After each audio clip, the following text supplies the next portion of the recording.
Yeah, what's going on, ladies and gentlemen? Welcome back to another great episode of Shit Talking Time. Today, your boy got some good content for you. Adam22 has been, I don't want to say released because he was just took down for questioning, but Adam22 is out from uh under the Fed's possession, and he's sharing the information that they're asking for, as far as share his experiences when he was down there in federal custody. So, as always, you guys, before we get into this clip, if you haven't subscribed to the channel, please make sure you do. Smash the shit out of that like button, and we're gonna get into this content. Do you feel like you've affected what's going on with them right now? Not really. You don't? Although I can speak on some very, very privileged information right now that I think is going to set the internet on fire because. All right, let me break this down for you. Let me break down the last 24 or so hours of my life. So, I, this morning, got a colonoscopy as a result of the fact that I, for a period of time, was suffering from a condition called colitis, in which your colon becomes infected and irritated, whatever. They wanted to do a colonoscopy. This is my second time doing it. Basically, it involves you don't eat any food for 24 hours. You take a bunch of meds that make you shit out every last ounce of water and shit inside your body. And then you go into the doctor's office. They put you to sleep. They take a camera. They put the camera inside of your butthole, which means, yes, I was booka booka today. And BRICC's very jealous. By a large Samoan man. I don't know. I was locked up. I was knocked out, so I don't remember anything from it at all. I'm sorry, BRICC. I know that this kind of goes against the nature of our relationship and everything. I wasn't supposed to let another dude hold me down like that while you were locked up. I'm so sorry. But I did that today. Anyway, yesterday, I'm sitting around the house, starving myself all day. I actually have a newfound appreciation for fasting because I do feel like I achieved some sort of mental clarity while I didn't eat food for a day. Shouts to the monks. But while I'm in my house, I'm playing poker on my computer, a guy comes to my front door, and I didn't actually even know, but my girl was communicating with him through the box in the front of our house with the camera. She texts me. She says, a dude is here from the FBI, and basically he's trying to serve you with a subpoena. And so she told him, like a ride or die would. She told him, Adam's not here, and he's off at work or whatever. I forget what she told him. And so I immediately hop on the line with my lawyer. I say, what should I do? I don't want to, handle this situation wrong.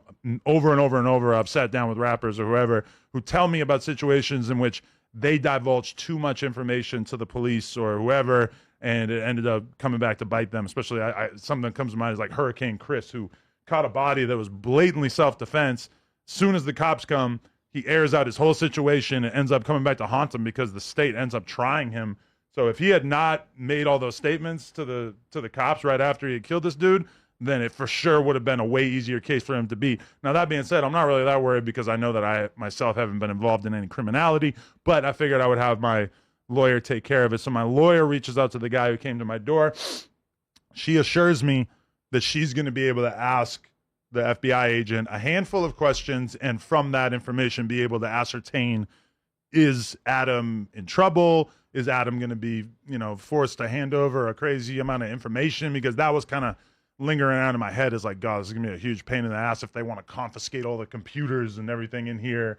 We're going to have to buy a bunch of computers to use. Where's the furnace? Start the furnace up, guys. I don't know. I was considering that. I have not destroyed any information for the record. But this is the thing that my lawyer comes back to me with. She said the feds were interested in one thing and one thing only. Because in my head, I'm thinking they're going to want copies of the podcasts that BRICC or Loose were on. They're going to want to make sure that there wasn't anything in those podcasts that was edited out. Now, anybody who knows me and No Jumper knows that we really don't like to edit things out. So the only stuff we're editing out is if it's like a 4-alarm fire, like, yo, we need to take this out. So I don't think there's ever been something that BRICC or Loose told us that they needed us to edit out. But the one thing that the feds wanted was the cease and desist from Big U to No Jumper, asking us to take down the episode in which Loose Cannon first made the explosive statements that suggested that Big U had previous knowledge of Nipsey Hussle's death. Now, that situation is very much outside of what was mentioned in the indictment. In the indictment, there's nothing about Nipsey. There's nothing about any of that stuff. So this to me is kind of massive because it makes me feel like, oh, the FBI is interested in what Big U's involvement in Nipsey's death might be, which to me seems gigantic. I don't know why that cease and desist is not going to help them prosecute BRICC Baby or Loose Cannon or anybody else. But the fact that they're interested in that, to me, adds quite a bit of credibility to the argument that perhaps Nipsey Hussle's death was a more complicated situation than it appears to be. Well, isn't that when this They gave it to him though? Isn't We did hand it over, yeah. isn't this when Of course that you did. You didn't think that he wasn't? I mean, really, like, So it's safe to say you the feds. I'm happy to help the feds with talking God about a document that damn. we have previously discussed on here over and over, and which doesn't implicate anybody that I know or whatever. It's not like I know about Big U doing something illegal.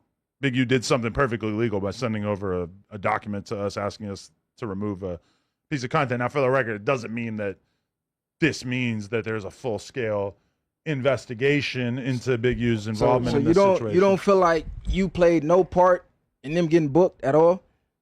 No, Like not really. with the shit they said up here and you clipping it up. I mean, I get you live and people might be able to screen record, but some of the shit these niggas is saying, you sitting back, like even the feds probably like, I can't believe like these niggas is this dumb. Well, Then you clip it up I to mean, reiterate what they said my instead of attitude is basically if somebody comes on the podcast and they want to live their truth, they want to talk about the things that they've been through, then it's none of my business to dig through each podcast and figure out what's criminal, what might come back to get them. Because let's be real, this is hip hop where a huge percentage of people's lyrics, songs, etc., are basically putting them in the mix and acknowledging that they've been involved with crimes. And you know, when I'm sitting there and Loose Cannon's saying, because keep in mind, this is my first time even understanding that Big U might have had any involvement in any street stuff still, when Loose Cannon's sitting there and saying, yeah, me and Big U went to this weed spot and we got all this money out of them, and then Big U didn't split the money up fairly and yada, yada. I'm sitting there thinking, Big U's on that? Like, I had no idea that Big U would have been doing anything that could be considered extortion or, you know, payments for checking in, whatever. not a In guess. retrospect, I feel a little naive since he did call his podcast that and he was talking about the checking in process pretty openly. you talked about I it mean, on like the Brick. Because on the at the end of Breakfast the day, Club. we see like we understand the bottom line is the money.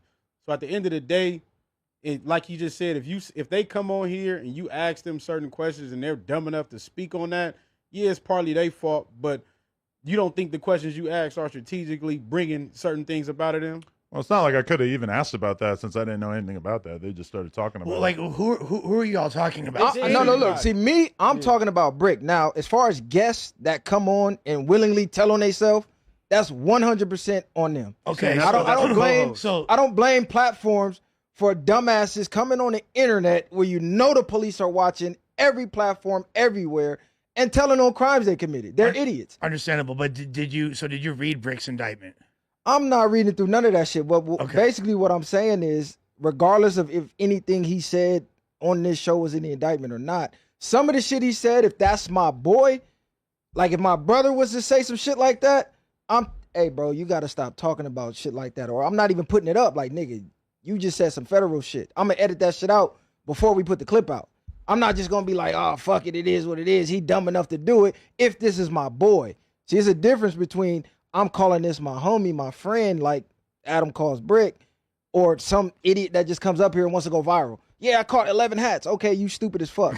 But I think part of it is the fact that, you know, when BRICC comes on here and says, I'm putting kill squads in the street, or I got more bodies than you got squabbles. That's what I was getting. That was crazy. But bro, he don't mean that shit. It doesn't matter. That's for entertainment purposes. When he goes to court, they can still bring that type of shit up. But my thing is that when I hear BRICC say something like that, and of course I assume that BRICC has never killed anybody, but when he says that kind of thing, I assume he's doing marketing because he knows that the aura of danger around him is such that that's really going to hook people and get them interested. And we're seeing that right now. Really, if I had a suggestion for BRICC. If he gets out tomorrow, I'm gonna say, let's get a video guy. Let's get in the studio. Let's drop music right now. 1000%. Because realistically, having this aura of danger and criminality around you is going to be massively beneficial to people paying attention to your music or whatever you're trying to monetize. So, I mean, number one, all those statements were said on live. So yeah, we could have cut it out, which would have basically meant that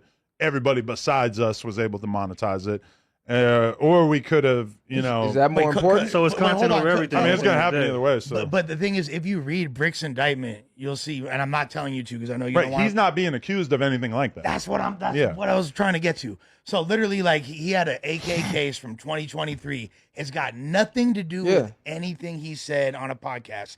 He's not a part of that RICO with Big U in them. He's not listed as a defendant. Yeah, I saw that. On that RICO. Yeah, I seen all that. So there's nothing that he said. Now, what you saying, what Messiah said, like, oh, it could be used against you in court, potentially as a character witness, but I think that could easily be dismissed considering you're an entertainer for a living, and your persona is based on having this, street image, which these statements do nothing but substantiate. It's got nothing to do. I mean, at the end of the day, if somebody come on here and they say what they say, that's coming out that person's mouth. And even if BRICC had never been on a podcast, you could just listen to his music and say, look at all this shit that he said that's basically him declaring himself a killer. I mean, yeah, his music's way gnarlier than anything. That's what I'm saying, is that, like, let's say tomorrow BRICC gets hit with another indictment, and it's like, oh, we think BRICC Baby killed these 4 people. I mean, the music is then going to be, the Traplo Ross documentary is going to be crazy, because BRICC talks like he's the best man who's ever walked the West Coast in his music. Swamp Story, and that's what you're supposed to do. Swamp Stories has a whole video calling him. You feel me?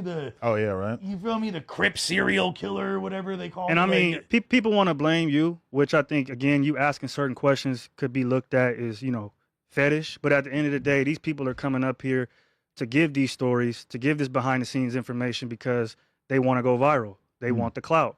So at the end of the day, if you're willing to take the risk of sitting behind bars or being unalived or whatever the case is for clout, then that's on you, right? Like at the end of the day, I could pass out the poison all day. It's up to the people on the other side to take it. So if they're going to come on here and they're going to do that, that's on them.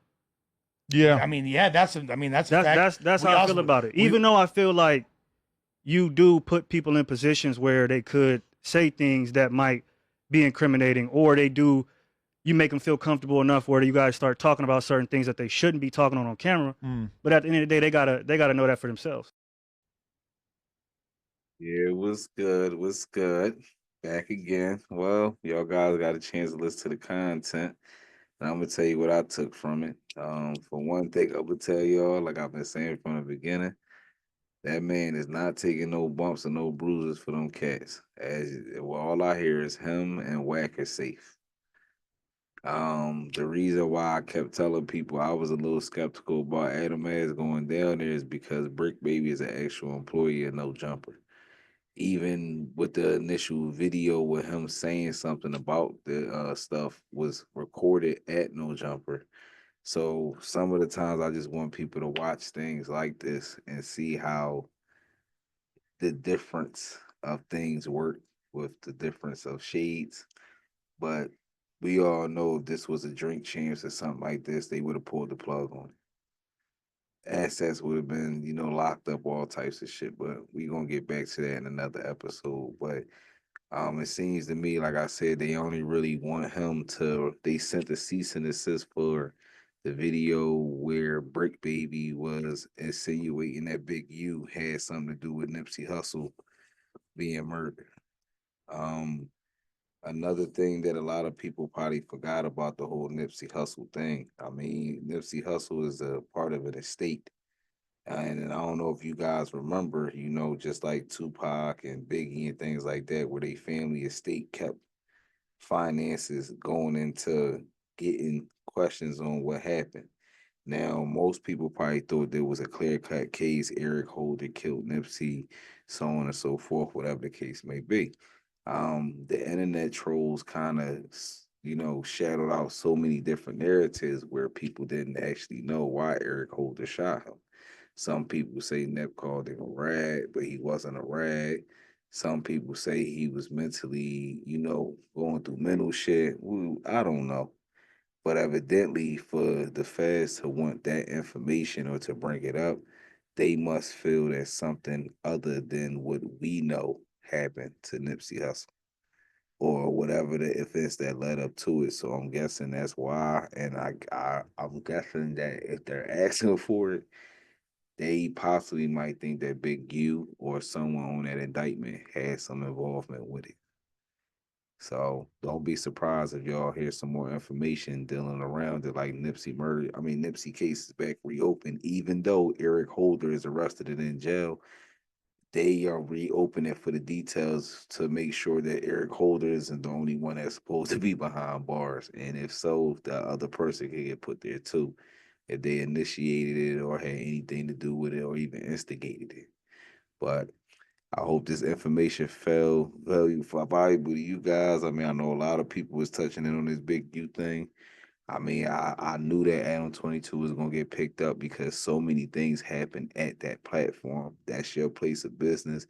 That's your platform, and you cannot constantly sit and say, "Oh, I don't know anything. I didn't see anything." Definitely, when we know as the world, bad events have happened at No Jumper Studio on the premises. So for that reason, it wasn't a no-brainer that Adam would even be picked up or talked to. I mean, I'm not really surprised. Like I said, to be honest, if it was the shoe was a different color, he would probably still be detained. He damn sure wouldn't have been out that afternoon shooting content on the fact. So I mean, just pay attention, y'all. But this gonna be a doozy, man. It's definitely gonna be a doozy. But as he reported, they're not asking anything about him or anything about Wack 100, anything about No Jumper. So I'm guessing that the indictment is really staying with gang shit or whatever the situations that they got. I mean, it's just surprising to hear that they didn't ask him for any of the episodes. So that let me know that BRICC Baby was lying a lot, and a lot of them was up there lying because the feds ain't gonna chase down no lie. And the feds are smart enough to know clout chases and, you know, shit like that. So that's when a lot of people be like, oh, these niggas going to jail for clout chasing. Not really. The feds are not that stupid. Because if they lock them up for a clout chasing charge, that's still illegal. And that person can sue and not, do other things.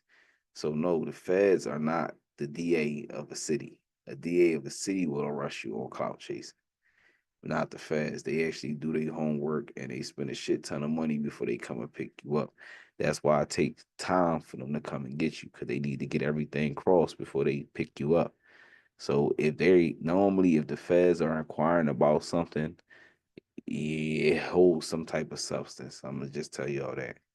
But as always, ladies and gentlemen, thanks for chiming in with me. If you haven't subscribed to the channel, please make sure you do. Smash the shit out of that like button. And as always, man, your boy catch you in the next video.